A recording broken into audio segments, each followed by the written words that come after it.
नमस्कार, मैं हूं प्रीति रघुनंदन और आप देख रहे हैं नंबर 1 चैनल का नंबर 1 शो कच्चा चिट्ठा। और आइए शुरुआत करते हैं कच्चा चिट्ठा की पहली रिपोर्ट के साथ। व्लादिमीर पुतिन इस वक्त बहुत आग बबूला है। उन्हें अब यूक्रेन से लगातार जो जानकारियां आ रही हैं, यूक्रेन से अब बहुत ज्यादा नफरत हो चुकी है और यही वजह है कि पुतिन आखिर तक ये सब कुछ कब तक बर्दाश्त करते रहेंगे।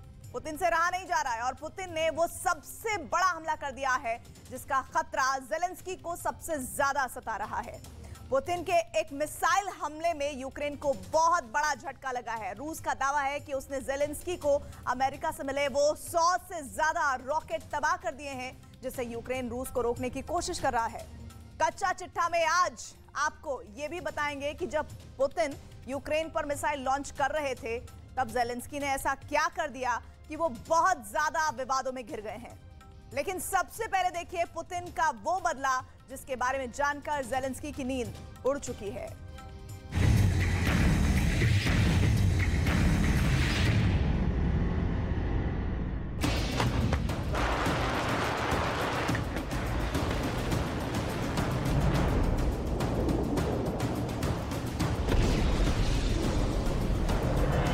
काला सागर से अचानक मौत का बवंडर उठा।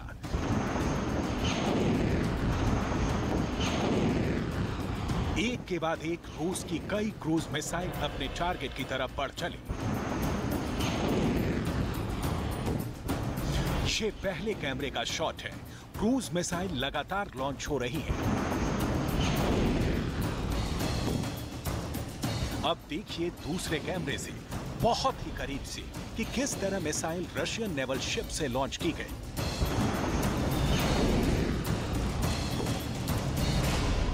अब टारगेट देखिए, मिसाइल में लगे कैमरे से टारगेट साफ नजर आ रहे हैं। ये यूक्रेन का एक मिसाइल गोदाम है और यहां रूस की क्रूज सीधे टकराती है।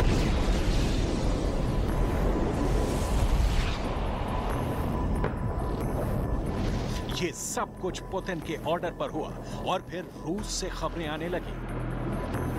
इंटरनेशनल मीडिया के रिपोर्ट्स में कहा गया कि रूस ने यूक्रेन के 100 हाइमर्स एक हमले में खत्म कर दिए। ये वो रॉकेट थे जो अमेरिका ने बहुत उम्मीद के साथ ज़ेलेंस्की को सप्लाई किए थे। आखिर इस हमले का मतलब क्या है? हाइमर्स वाला झटका ज़ेलेंस्की के लिए कितना बड़ा है? यूक्रेन को अमेरिका से मिला हाइमर्स मल्टी रॉकेट सिस्टम ही पुतिन का सबसे बड़ा दुश्मन क्यों बन गया है? रूस की फौज क्यों हाइमर्स को टारगेट कर रही है? आखिर एक साथ हाइमर्स के 100 रॉकेट को तबाह करने का मतलब क्या है? इसके लिए आपको दिखाते हैं रूस के रक्षा मंत्री सर्गेई शोइगु का वो दौरा, जिसने हाइमर्स को टारगेट बनाने वाला पुतिन का ऑर्डर रूस की फौज तक पहुंचाया।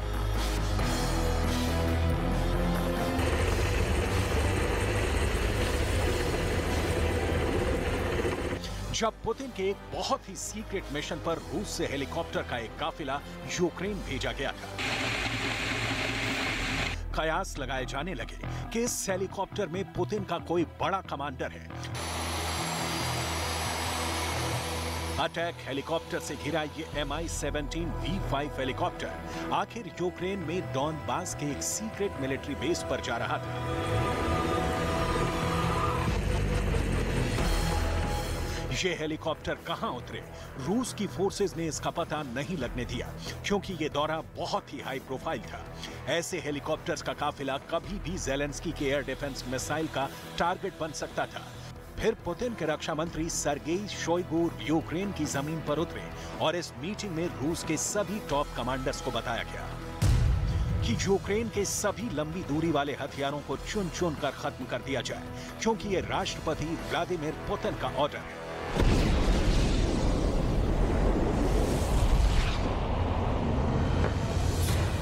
ब्रिटेन के इंडिपेंडेंट में छपा कि कैसे हाइमर्स ने रूस के ऑपरेशन को बड़ा झटका दिया है। न्यूज वीक में छपा कि कैसे हाइमर्स ने रूस की सप्लाई लाइन को नुकसान पहुंचाया है। द टेलीग्राफ ने लिखा कि कैसे हाइमर्स की वजह से रूस का ऑपरेशन कोलैप्स कर गया।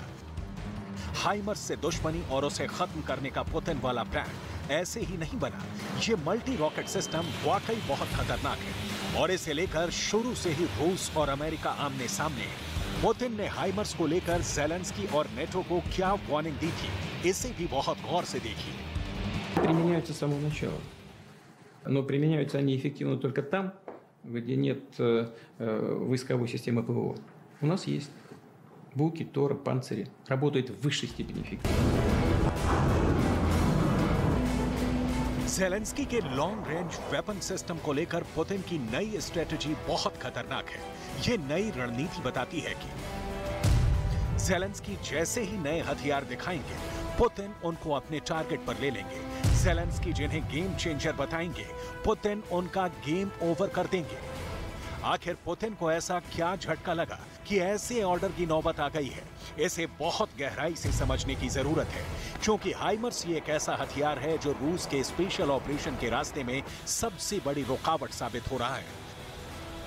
जर्मनी की मीडिया डॉशे वेले ने बताया कि हाइमर्स तो रूस के हथियार डिपो को तबाह कर रहा है। ब्रिटेन के एक्सप्रेस ने लिखा कि पुतिन के पायलट अब हाइमर्स का शिकार बन रहे हैं।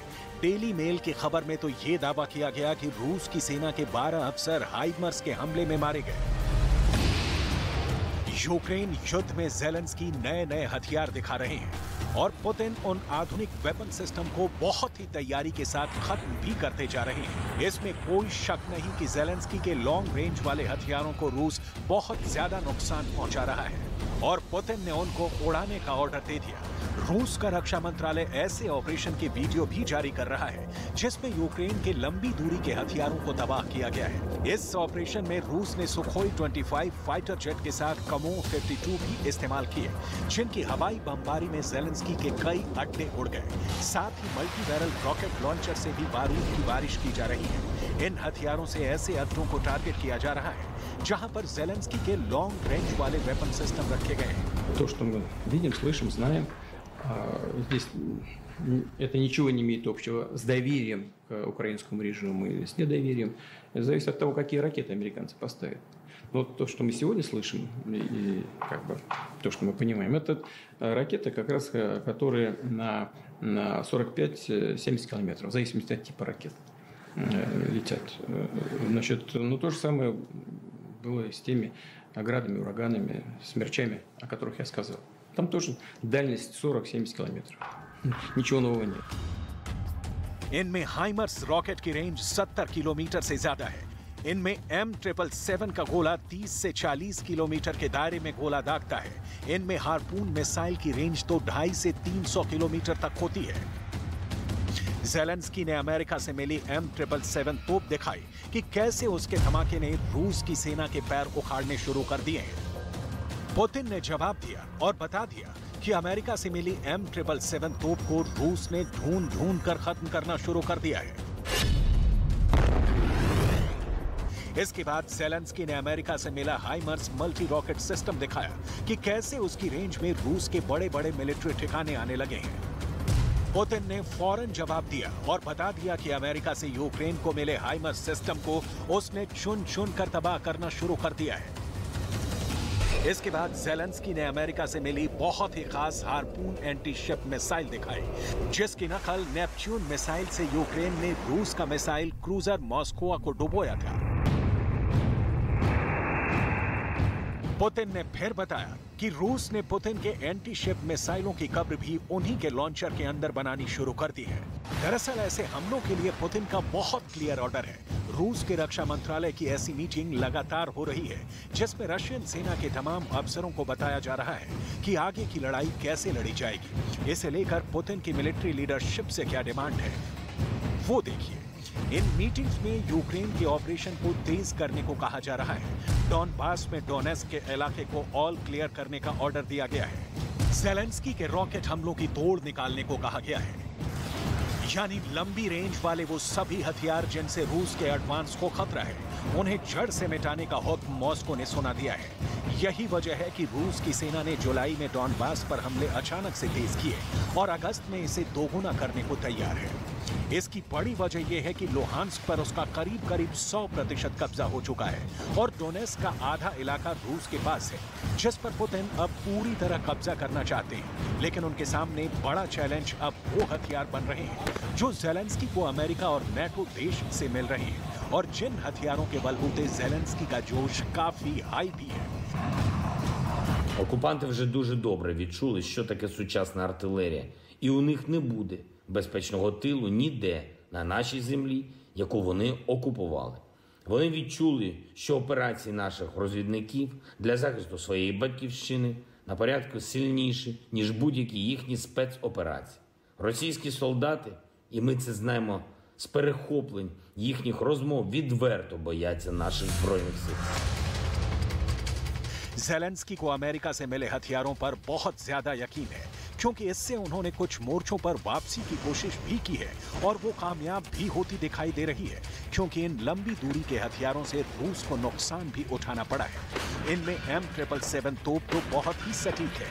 इसकी फायरिंग स्पीड बाकी तोपों के मुकाबले गजब की है। ये हल्की भी है और इस्तेमाल करने में तो ये बहुत ही आसान बताई जाती है। M777 30 किलोमीटर से ज्यादा दूरी तक 155 मिलीमीटर का गोला दाग सकती है। फायरिंग रेट भी बेहतरीन है। 1 मिनट के अंदर ये 4 गोले दाग सकती है। वजन 4000 किलो है, इसलिए इसे एक हेलीकॉप्टर से भी आसानी से तैनात किया जा सकता है। पूरी दुनिया में मशहूर इस तोप ने यूक्रेन की फौज का गिरा हुआ हौसला एकाएक बुलंदी पर पहुंचा दिया है। M777 अकेला बड़ा हथियार नहीं है। दुश्मन पर आग के गोले बरसाती ये है जर्मनी की सबसे भरोसेमंद आर्टिलरी। नाम है PZH-2000। जर्मनी की ये तोप यूक्रेन में रूस की फौज पर कयामत बनकर टूट रही है। ये तोप 1 मिनट में 155 mm के 9 गोले दाग सकती है। इसकी फायरिंग रेंज 36 किलोमीटर है, जबकि PZH-2000 को एक जगह से दूसरी जगह ले जाना काफी आसान है, क्योंकि ये टैंक नुमा करियर पर माउंट करके बनाई गई है। ये वो सिस्टम है जिनकी जरूरत यूक्रेन को इस वक्त बहुत ज्यादा है। यही देखकर नेटो और अमेरिका यूक्रेन को लगातार आधुनिक हथियार भेज रहे हैं। ये ऐसे हथियार हैं जो अफगानिस्तान में इस्तेमाल किए जा चुके हैं। अभी इससे यूरोप के कई देशों की सेनाएं पहले से लैस हैं।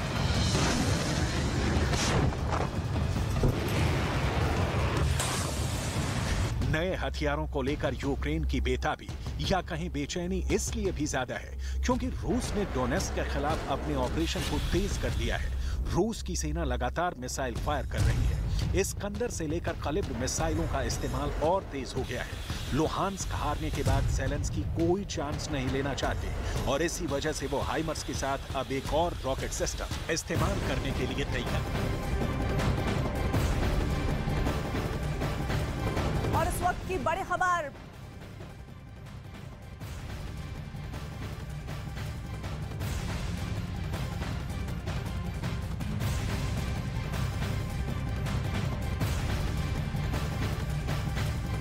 इस वक्त की बड़ी खबर देख रहे हैं बाड़मेर की, जहां पर मिग विमान हादसे का शिकार हुआ है। बाड़मेर में यह लड़ाकू विमान गिर गया है और किस तरह से वहां पर आगजनी हुई है, ये तस्वीरें इस वक्त आपके सामने है कच्चा चिट्ठा में। आपको अगली स्पेशल रिपोर्ट दिखाएं उससे पहले ये बड़ी खबर आपके सामने, दिल दहला देने वाला वीडियो इस वक्त आपकी स्क्रीन पर है। राजस्थान के बाड़मेर में वायुसेना का मिग विमान हादसे का शिकार हुआ है, जिसमें 2 पायलटों के जान जाने की खबर आ रही है। इस हादसे में पायलटों की मौत की खबर है। इस वक्त की बड़ी खबर राजस्थान के बाड़मेर में ये बड़ा हादसा हुआ है, जिसमें जानकारी ये मिल रही है कि ये मिग विमान हादसे का शिकार हुआ है और जैसे ही ये जमीन पर गिरा, इसमें बहुत जोर की आग लग गई और धुएं का गुबार आप साथ ही देख रहे हैं। एक तरफ आग, दूसरी तरफ धुएं का गुबार और साथ ही जानकारी मिल रही है कि 2 पायलट सवार थे, उनकी मौत की खबर आ रही है। भवानी हमारे साथ, हमारे सहयोगी इस खबर पर जुड़ रहे हैं। भवानी, कब हुआ ये हादसा? देखिए प्रीति, अभी कुछ देर पहले की ये घटना है और बाड़मेर का भीमड़ा गांव है जहां पर हुआ और ये धमाका इतना जबरदस्त था कि तकरीबन आधे किलोमीटर से ज्यादा मलबा फैल गया। 2 पायलटों की मौत हो गई है और 1 पायलट का शव मिल चुका है, लेकिन अभी औपचारिक रूप से वायुसेना की ओर से कोई पुष्टि नहीं की गई है। वायुसेना की टीम एक पहुंच रही है, पुलिस की टीम मौके पर पहुंच चुकी है। जी प्रीति, लड़ाकू विमान बताया जा रहा है और क्या डिटेल्स मिल रही है भवानी इस विमान के बारे में? कहां से उड़ान भरी थी, कहां पहुंचना था और कहां पर यह हादसा हुआ है? वो डेस्टिनेशन से कितनी दूरी पर था? देखिए, ये ट्रेनिंग विमान बताया जा रहा है। बाड़मेर के उतरलाई एयरपोर्ट से जो वायुसेना का एयरपोर्ट है वहां से उड़ान भरी है, ऐसी जानकारी है। और MiG-21 फाइटर विमान बताया जा रहा है और ये काफी पहले, इससे पहले भी मिग के काफी हादसे हो चुके हैं। MiG-21 के और MiG-29 के लगातार हादसे होते रहे और ट्रेनिंग पर खास तौर पर ऐसे हादसे हुए हैं और लेकिन जो पायलट की मौत हुई है, काफी टाइम से जो मिग के हादसे में उसमें पायलट की किसकी डेथ हुई है, सुरक्षित निकाल लिया गया, लेकिन ये दुखद खबर है अब जिस तरीके से दोनों पायलट की जो मौत हुई है। जी, वायुसेना का मिग लड़ाकू विमान क्रैश होने की तस्वीरें इस वक्त देख रहे हैं, लेकिन भवानी ऐसे में सवाल ये कि कोई चश्मदीद था जो बता पा रहा है कि क्या पहले से ही विमान में आग लग रही थी या फिर जब वो जमीन पर क्रैश हुआ तब उसमें भीषण आग लगने की खबर दिखी और तस्वीरें दिखी?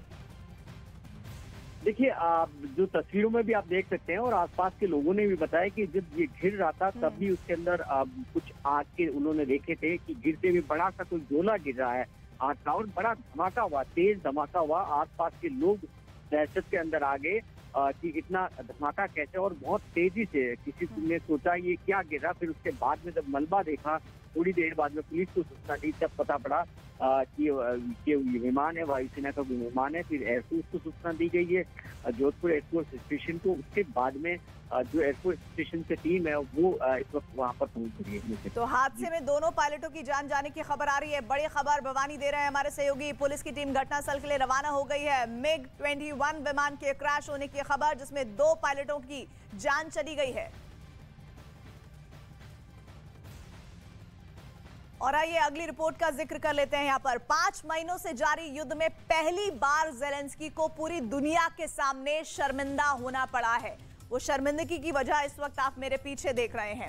दरअसल रूस की सैकड़ों मिसाइलों ने यूक्रेन को तहस नहस कर दिया। यूक्रेन के कई शहर रूस के हमलों में घायल हो चुके हैं, लेकिन फिर भी इस नुकसान की भरपाई हो सकती है। लेकिन इस बार ज़ेलेंस्की ने जो गलती की है उसकी भरपाई कभी नहीं हो पाएगी। कच्चा चिट्ठा में आज हम आपको दिखाने जा रहे हैं ज़ेलेंस्की की ये आत्मघाती पिक्चर।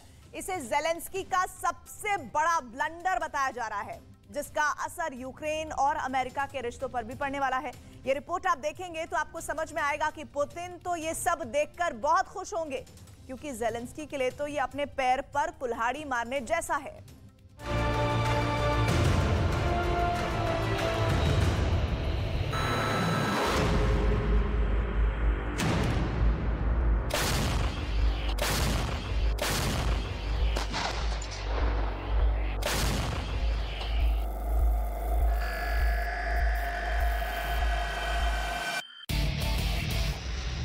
पहली बार अब अमेरिका और यूक्रेन के अंदर खुलकर ज़ेलेंस्की की लीडरशिप पर सवाल खड़े हो रहे हैं। ट्विटर से लेकर फेसबुक तक और फेसबुक से लेकर इंस्टाग्राम तक ज़ेलेंस्की और ओलेना ट्रोल हो रहे हैं। ज़ेलेंस्की और ओलेना पर आरोपों की बौछार हो रही है। इन दोनों के मीम बनाकर वायरल करवाए जा रहे हैं। आखिर क्यों पहली दफा अपने घर के अंदर यानी यूक्रेन में ही घिर गए हैं ज़ेलेंस्की? ज़ेलेंस्की और ओलेना को लेकर क्या क्या टिप्पणियां की जा रही हैं? आखिर क्यों अमेरिका के आम लोग और नागरिक अब ज़ेलेंस्की से बहुत ज्यादा नाराज हैं? इसके अलावा बात करेंगे उस 1.5 किलोमीटर लंबे ब्रिज की, जिसे खुद यूक्रेन की फौज ने ही उड़ा दिया है और जिसके बाद रूस के सैनिक फंसे हुए नजर आ रहे हैं। आखिर क्यों यूक्रेन के फौजियों ने 3000 से ज्यादा ब्रिज खुद ही उड़ा दिए हैं? और क्या इस रणनीति से यूक्रेन रूसी फौज के फौलादी पंजों से बच पाएगा? साथ ही बात करेंगे इन तस्वीरों की। रूस का दावा यह है कि यूक्रेन के समर्थन में लड़ रहे 40 विदेशी लड़ाकों को ढेर कर दिया गया है। इसकी लाइव तस्वीरें हमें हासिल हुई हैं, जिसका पूरा विश्लेषण हम करने वाले हैं। लेकिन सबसे पहले हम बात करेंगे इस वीडियो की, जिस पर पूरी दुनिया में हंगामा मच गया है। एक तरफ यूक्रेन के अंदर सैकड़ों अपार्टमेंट्स तबाह हो रहे हैं। यूक्रेन के जवान अपने देश को बचाने के लिए जंगलों की खाक छान रहे हैं। रूस की मिसाइलें यूक्रेन को घायल कर रही हैं। यूक्रेन के लाखों शरणार्थी दूसरे देशों में परेशानी झेल रहे हैं। यूक्रेन के तमाम शहर सूने हो चुके हैं। मारियोपोल जैसा एक बड़ा बंदरगाह यूक्रेन के हाथ से निकल चुका है। और तबाह होते यूक्रेन के बीच, इतने खतरनाक युद्ध के बीच, ज़ेलेंस्की अपनी पत्नी ओलेना के साथ फोटो शूट में बिजी हैं।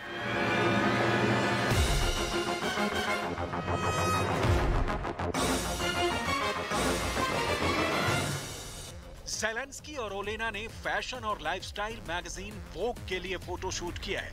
मैगजीन ने अपने इंस्टाग्राम अकाउंट और सोशल मीडिया के दूसरे प्लेटफॉर्म्स पर 4 फोटो और एक वीडियो अपलोड किया है।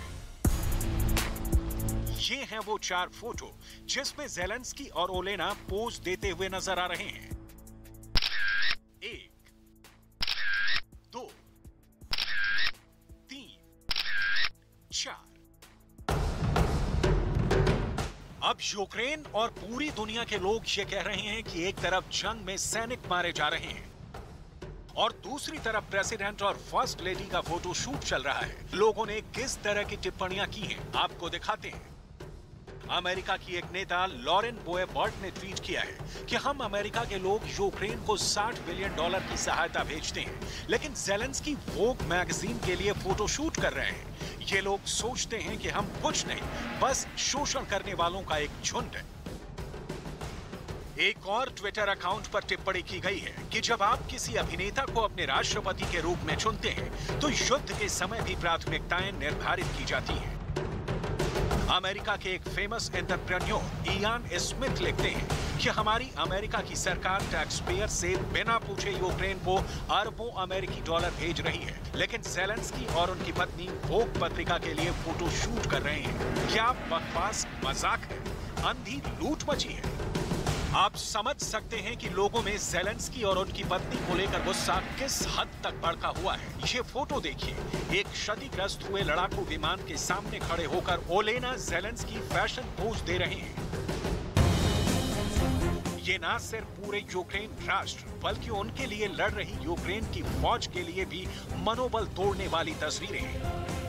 मैगजीन ने जो वीडियो रिलीज किया है उसमें एक फ्रेम ऐसा भी है जिसमें कि बाकायदा ज़ेलेंस्की हंसते हुए नजर आ रहे हैं। यही ज़ेलेंस्की जब बयान देते हैं और रूस को धमकाते हैं तो काफी गंभीर मुद्रा में नजर आते हैं, लेकिन असल जिंदगी में वो हंसते मुस्कुराते हुए नजर आ रहे हैं, जबकि उनके देश पर भयंकर आपदा हुई है। वीडियो के एक और फ्रेम में ज़ेलेंस्की फोटो शूट करने वाली टीम को इंस्ट्रक्शन देते हुए नजर आ रहे हैं। यही वजह है कि सोशल मीडिया पर लोगों का गुस्सा भड़क उठा है। इन तस्वीर पर लोग इंस्टाग्राम पर क्या-क्या टिप्पणियां कर रहे हैं, जरा इस पर भी गौर कीजिए। वॉर जोन में फोटोशूट, लोग मर रहे हैं। जब लोग युद्ध में मर रहे हैं तो आप पीआर कर रहे हैं। युद्ध को रोमांटिसाइज करना बंद करो। ये किस तरह की बकवास है? सबसे बड़ी बात यह है कि अमेरिका के नेता जिनके वेरीफाइड ट्विटर अकाउंट है वो भी बढ़ चढ़कर ज़ेलेंस्की की आलोचना कर रहे हैं। इस फोटोशूट के बाद ज़ेलेंस्की की मदद के लिए अमेरिका के द्वारा फंड रिलीज करना इतना आसान बिल्कुल भी नहीं होने वाला है। लोगों का गुस्सा देखिए। अमेरिका के एक और नेता जेम्स ब्रेडली लिखते हैं, ज़ेलेंस्की फोटोशूट कर रहे हैं। बाइडेन प्रशासन ने अमेरिका के लोगों का अपमान किया है। लोगों ने मैगजीन के फोटोशूट की तस्वीरों को निकालकर मीम बनाए हैं, जैसे इस तस्वीर में दिखाया गया है कि ज़ेलेंस्की और ओलेना डॉलर्स में खेल रहे हैं और साथ ही फोटोशूट भी करवा रहे हैं। ज़ेलेंस्की अभिनेता रह चुके हैं, इसलिए लाइट कैमरा एक्शन और डायलॉग से उनका नाता आज भी बना हुआ है। यूक्रेन के राष्ट्रीय विजय दिवस पर यूक्रेन के राष्ट्रपति वोलोदिमीर ज़ेलेंस्की लोगों में जोश पैदा करने के लिए जबरदस्त डायलॉग डिलीवरी करते हैं। ज़ेलेंस्की ने खुद भी अपने देश के लिए लड़ते रहने का संकल्प लिया और उन्होंने यूक्रेन के नागरिकों को राष्ट्रीय राज्य दिवस पर बधाई दी है। Можна сказати, що для нас День державності – це кожен день. Кожен день ми б'ємося, аби кожен на планеті нарешті зрозумів, ми не колонія, не анклав, не протекторат, не губернія, еялет чи коронний край, не частина чужих імперій, не землі у складі, не союзна республіка, не автономія, не провінція, а вільна, самостійна. यूक्रेन की फर्स्ट लेडी ओलेना पेशे से स्क्रिप्ट राइटर है। ओलेना आज भी कुछ कार्यक्रमों और फिल्मों के लिए राइटिंग का काम करती हैं। फर्स्ट लेडी के तौर पर उन्हें महिला अधिकारों के लिए लड़ने वाली एक सामाजिक कार्यकर्ता के तौर पर भी जाना जाता है। ओलेना और ज़ेलेंस्की की मुलाकात हाई स्कूल में हुई और इसके बाद दोनों ने क्रीवी रिहो इकोनॉमिक इंस्टीट्यूट में एडमिशन लिया। ओलेना ने यहां पर आर्किटेक्चर की पढ़ाई की, वहीं राज ज़ेलेंस्की ने लॉ की पढ़ाई की।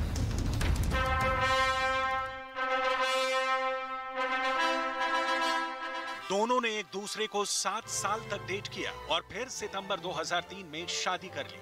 लेकिन अब ये जोड़ी यूक्रेन और अमेरिका के लोगों की आंखों में किरकिरी बनती जा रही है। ये कुछ और तस्वीरें हैं जिसकी वजह से ज़ेलेंस्की की काफी किरकिरी हो रही है।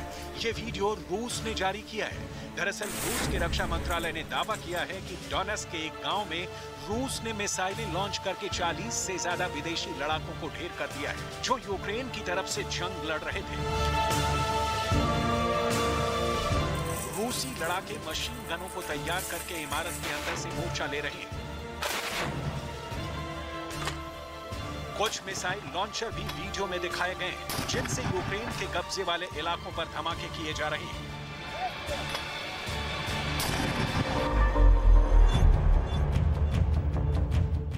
लेकिन ये कुछ और तस्वीरें भी हैं जो रूस के लिए सिरदर्द साबित हो रही हैं।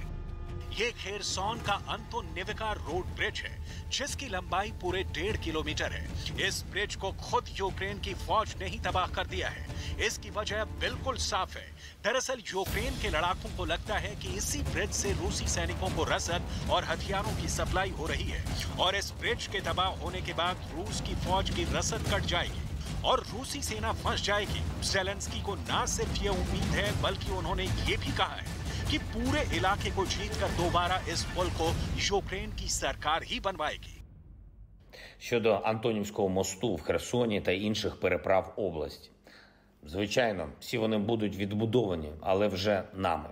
Робимо все для того, щоб в окупантів не залишалося жодних логістичних можливостей на нашій землі. Які б не були у них плани, ми їх зламаємо. І будемо звільняти нашу територію воєнними, дипломатичними і всіма іншими доступними інструментами, поки не вийдемо на законні. लेकिन रूस के समर्थक इन दावों को खारिज कर रहे हैं। रूस का कहना है कि ज़ेलेंस्की सिर्फ और सिर्फ एक ब्रिज तोड़कर लोगों को एक झांसा देना चाहते हैं कि खेरसॉन को रूस से वापस ले लिया जाएगा। लेकिन ज़ेलेंस्की अपने समर्थकों को सिर्फ और सिर्फ झूठे सपने दिखा रहे हैं। Перекрыто. Действительно, ночью был нанесен очередной удар как раз вот хаймерсами. Это мы еще раз заявляем, что это не стреляют украинские националисты, американские специалисты. Но это, я повторюсь, истерика, которая сейчас развита в укрсми, о том, что якобы вот исход чуть ли не войны решен на этом мосту. यूक्रेन की फौज अब तक यूक्रेन के अंदर ही 3000 से ज्यादा बड़े छोटे पुलों को इसलिए तोड़ चुकी है ताकि रूसी सेना की रफ्तार धीमी हो जाए। लेकिन अब 6 महीने तक युद्ध खिंच जाने के बाद इस तरह की रणनीति से ज़ेलेंस्की ज्यादा दिन तक यूक्रेन को नहीं बचा पाएंगे। और अब खबर पाकिस्तान और तालिबान के झगड़े की। ऐसा झगड़ा कि बस गोलियां चलते चलते रह गई। तालिबान ने पाकिस्तान के साथ वो किया जिसके बारे में ना तो शहबाज शरीफ ने सोचा होगा, ना ही आईएसआई वक्त रहते डिटेक्ट कर पाई होगी। रही बात पाकिस्तान के सेना प्रमुख कमर जावेद बाजवा की, तो तालिबान ने जो किया है उससे जनरल बाजवा की सारी हेकड़ी गायब हो गई है। कच्चा चिट्ठा में आज तालिबान और पाकिस्तान के बीच बड़े झगड़े की रिपोर्ट है और इस रिपोर्ट से पता चलता है कि तालिबान और पाकिस्तान में लड़ाई भी शुरू हो सकती है। तालिबान ने पाकिस्तान की सेना का गुरूर चकनाचूर कर दिया है और वो सिर्फ एक छोटे से हथौड़े से। ये रिपोर्ट देखेंगे तो आपको पता चलेगा कि तालिबान कैसे जनरल बाजवा और पूरे पाकिस्तान का दुश्मन बनने जा रहा है।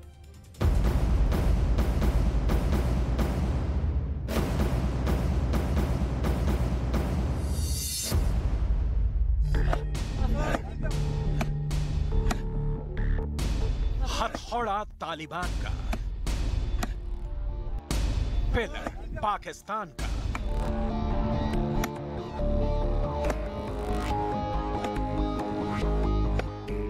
चोट तालिबानी लड़ाकों की। जब तक तोड़ेंगे नहीं तब तक छोड़ेंगे नहीं। तालिबान के लड़ाकों का यह हथौड़ा बाजवा के सीने पर चोट कर रहा है।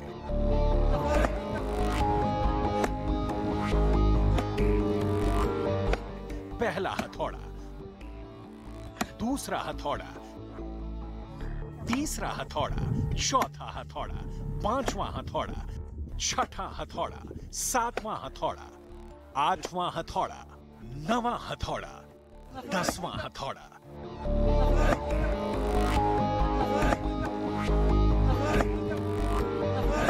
तालिबान लड़ाके जिस पिलर को तोड़ने में लगे थे वो अफगानिस्तान और पाकिस्तान के बॉर्डर पर मौजूद था। इसे पाकिस्तान ने बनाया था, लेकिन अब इसका नामो निशान तक मौजूद नहीं है। तालिबान लड़ाकों ने इस पिलर को पूरी तरह से तोड़ दिया और इस पिलर के साथ ही पाकिस्तान की बुजदिल सेना की अकड़ भी चकनाचूर हो गए। 21 सेकंड का ये वीडियो इस वक्त सोशल मीडिया पर सुपर वायरल है। दावा किया जा रहा है पाकिस्तान के लिए तालिबान भस्मासुर बन गया है। जिस तालिबान का पाकिस्तान शुरू से ही हमदर्द रहा है, वही तालिबान अब पाकिस्तान का काल बन गया है। पाकिस्तान की सेना और आईएसआई ने जिस तालिबान के लड़ाकों को हथियार पकड़ना सिखाया, वही लड़ाके अब पाकिस्तान के बनाए बॉर्डर पिलर पर हथौड़ा चला रहे हैं। तालिबान के लड़ाकों का दावा है कि पाकिस्तान ने इस सीमा पिलर को अफगानिस्तान की जमीन पर बनाया है। हालांकि इस बात की पुष्टि नहीं हो सकी है कि ये वीडियो कब और कहां बनाया गया है। वीडियो में हथियारों से लैस कई लड़ाके दिखाई दे रहे हैं। ये लड़ाके खुद को इस्लामिक अमीरात के सैनिक बता रहे हैं। ये लड़ाके एक पिलर को चारों तरफ से घेर कर खड़े हैं, जिसे एक लड़ाका हथौड़े से छोड़कर तोड़ता दिखाई दे रहा है। लड़ाकों ने दावा किया कि ये पिलर पाकिस्तान ने अफगानिस्तान के हिस्से वाली जमीन पर बनाया है, यानी जमीन अफगानिस्तान की है और उस पर कब्जा पाकिस्तान ने कर रखा है, बाकायदा पिलर गाड़कर। वीडियो में भी आप साफ देख सकते हैं पिलर पर पाकिस्तान 2021 लिखा हुआ है। लेकिन पाकिस्तान का वो पिलर अब तालिबानी लड़ाकों की भेंट चढ़ चुका है। आगे बढ़े और ये बताएं कि दो पुराने दोस्त क्यों अब नए दुश्मन बन गए हैं। इससे पहले इस हथौड़ा अटैक की पूरी तालिबानी पिक्चर देख लीजिए। सबसे पहले तालिबान के लड़ाके हाथों में हथियार लिए घोड़े पर सवार होकर 0 पॉइंट की तरफ आगे बढ़े। पाकिस्तान के बनाए हुए पिलर तक पहुंचे, फोटोग्राफी हुई, फिर लड़ाकों का हथौड़ा अटैक शुरू हो गया। एक एक कर सभी लड़ाकों ने हथौड़े पर हाथ आजमाया। पहले पिलर पर लिखे पाकिस्तान के नाम को तहस नहस किया, फिर पूरे पिलर को ही जमींदोज कर दिया, मिट्टी डाली और फिर पाकिस्तान की ये निशानी कहानी बन गई। ये सब उस सीमा पर हुआ जो पाकिस्तान से लगती है। बॉर्डर के दूसरी तरफ पाकिस्तान की सेना जरूर ही मौजूद रही होगी, लेकिन ना कोई विरोध, ना कोई तकरार। बाजवा की सेना बस देखती रह गई और तालिबान के लड़ाके अपना काम कर गए। इस वीडियो के वायरल होने के 2 दिन पहले ही तालिबान सरकार में कार्यवाहक रक्षा मंत्री मुल्ला यूसुफ मुजाहिद ने ड्यूरंड लाइन का दौरा किया था। उसके साथ लड़ाकों की भारी भरकम फौज भी थी। मुल्ला यूसुफ ने इस दौरान पाकिस्तानी सीमा पर मौजूद सुरक्षा हालात की जानकारी ली और तालिबान लड़ाकों को भी संबोधित किया। तालिबान रक्षा मंत्री के पाकिस्तान सीमा पर सुरक्षा व्यवस्था का जायजा लेने को दोनों देशों के बीच बढ़ते तनाव से जोड़कर देखा गया और अब ये वीडियो सामने आ गया। पाकिस्तान का पिलर कहां था? अफगानिस्तान पर तालिबान के कब्जे के बाद पाकिस्तान का दांव उल्टा पड़ने लगा है। तालिबान को पालने पोसने वाले पाकिस्तान को अब उसकी ये चाल एक बड़ी भूल महसूस होने लगी है, क्योंकि अफगानिस्तान पर कब्जा होने के बाद तालिबान के नेताओं के सुर वैसे नहीं है जैसे होने की उम्मीद पाकिस्तान कर रहा है। यही वजह है कि अब तालिबान के लड़ाके पाकिस्तान के सीमा पिलर को तोड़ने तक से परहेज नहीं कर रहे।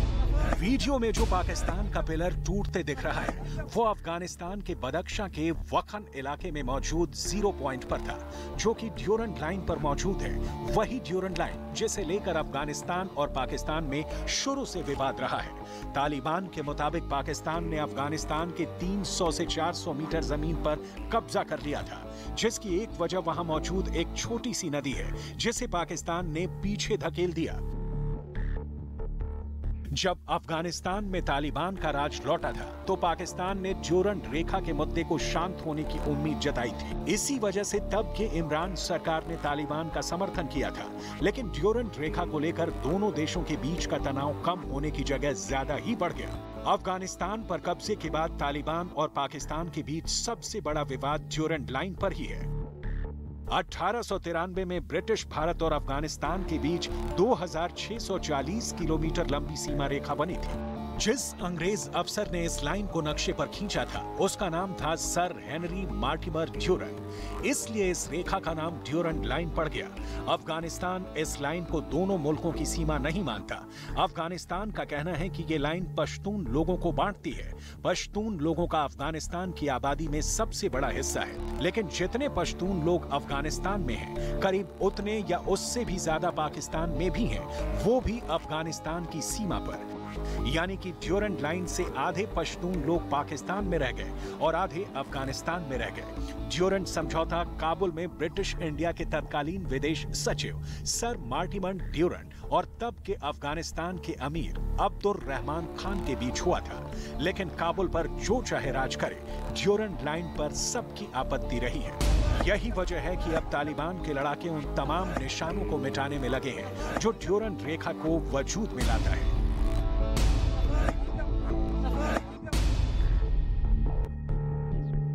इससे पहले तालिबान की कथित स्पेशल फोर्सेस ने पूर्वी नंगरहार के गुश्ता जिले में ड्यूरंड रेखा पर मौजूद पाकिस्तान की कटीली बाड़ को उखाड़ फेंका था। कटीली तारों को उखाड़कर तालिबान के लड़ाके इन्हें लेकर अपने कैंप लौट गए। चंद दिनों पहले ही तालिबान ने पाकिस्तान के साथ वखान गलियारे पर एक समझौते पर पहुंचने की अफवाहों का खंडन किया था, जिसके जरिए पाकिस्तान सेंट्रल एशिया से जुड़ने की कोशिश में लगा था। वखान गलियारा अफगानिस्तान को पीओके के साथ जोड़ता है। पीओके पर पाकिस्तान के कब्जे के चलते भारत का अफगानिस्तान से सीधा जमीनी संपर्क नहीं है। वखान कॉरिडोर के उत्तर में तजाकिस्तान, दक्षिण में पाकिस्तान और पूर्व में चीन है। ऐसी खबरें आई कि पाकिस्तान के साथ साथ चीन इस गलियारे पर अपना अधिकार जमाना चाहता है, लेकिन तालिबान इसके लिए राजी नहीं है। पाकिस्तान का काल बना तालिबान। 11 सितंबर 2001 अमेरिका पर हुए इस आतंकी हमले ने तालिबान को अमेरिका का दुश्मन बना दिया। तब अमेरिका ने तालिबान की पहली सरकार को उखाड़ फेंका था। अमेरिका और नेटो सेना के दबाव में तालिबान के लड़ाके और उसके अगुआ तितर-बितर हो गए थे। इनमें ज्यादातर पाकिस्तान पहुंचे थे। तालिबान के खिलाफ जंग में पाकिस्तान कहने को तो अमेरिका का मददगार था, लेकिन पर्दे के पीछे की कहानी कुछ और थी। हकीकत ये थी कि तालिबान के लड़ाके और बड़े नेता बलूचिस्तान और वजीरिस्तान में पनाह लिए हुए थे। तब तालिबान के हर फैसले को अमली जामा पहनाने वाली ताकतवर क्वेटा शूरा भी बलूचिस्तान से ही काम कर रही थी। उसके बाद क्या हुआ? ओसामा बिन लादेन कैसे पाकिस्तान का खास मेहमान बन गया, कैसे पाकिस्तान में मारा गया लादेन, इसे पूरी दुनिया देख चुकी है। 20 साल बाद 15 अगस्त 2021 ये वो दिन था जब अफगानिस्तान की धरती पर अमेरिका जैसा सुपर पावर भी असहाय दिखा। काबुल एयरपोर्ट पर जमा हुई वो भीड़, हवाई जहाजों से लटकते डरे सहमे लोग और हवाई अड्डे की पहरेदारी में लगे अमेरिका के मरीन कमांडो की बेबसी पूरी दुनिया ने भी एक बार फिर देखा। तब अमेरिका की सेना ने अफगान युद्ध को अधूरा छोड़कर आनन फानन में काबुल से निकल गई। तब तालिबान नाम की चुनौती सिर्फ अफगानिस्तान या फिर अमेरिका के लिए नहीं, तालिबान के हिमायती पाकिस्तान के सामने भी मुंह बाए खड़े होने लगे थे। लेकिन तब की इमरान सरकार को इसकी भनक तक नहीं थी। जब काबुल पर तालिबान ने कब्जा किया, अफगानिस्तान में तालिबान के खौफ से हाहाकार मचा हुआ था। उस वक्त तालिबान के इस एक्शन का सबसे पहले स्वागत भी पाकिस्तान ने ही किया था। उस वक्त पाकिस्तान में इमरान खान सरकार थी और इमरान खान ने तालिबान लड़ाकों को मुजाहिदीन भाई और पाकिस्तान का दोस्त करार देने में तनिक भी देरी नहीं की थी। ज़हनी गुलामी की जंजीरें तोड़ना ज्यादा मुश्किल होता है। जो अभी अफगानिस्तान में गुलामी की जंजीरें तो तोड़ दी उन्होंने। इमरान ही क्यों, पाकिस्तान सरकार के सारे हुक्मरान तालिबान के सजदे में लगे थे। तब के पाकिस्तानी आंतरिक मंत्री शेख रशीद ने खुलेआम ये कबूला था। ये तालिबान लीडर जो टॉप हैं वो पैदा पाकिस्तान में हुए, पढ़े पाकिस्तान में, इसमें तो पाकिस्तान की खिदमात हैं कि इनको हमने तालीम दी और अब भी कई पढ़ रहे होंगे। पाकिस्तान और तालिबान के करीबी रिश्ते की कहानी अब पुरानी हो गई है। अब पाकिस्तान में शरीफ सरकार है और इमरान के दौर की तालिबान से जिगरी यारी अब जानी दुश्मनी में बदल गई है। जिस तालिबान को पाकिस्तान ने पाला, पोसा, लड़ना सिखाया, अब वही पाकिस्तान के लिए काल बन गया है। यानी दो पुराने दोस्त अब नए दुश्मन बन गए हैं।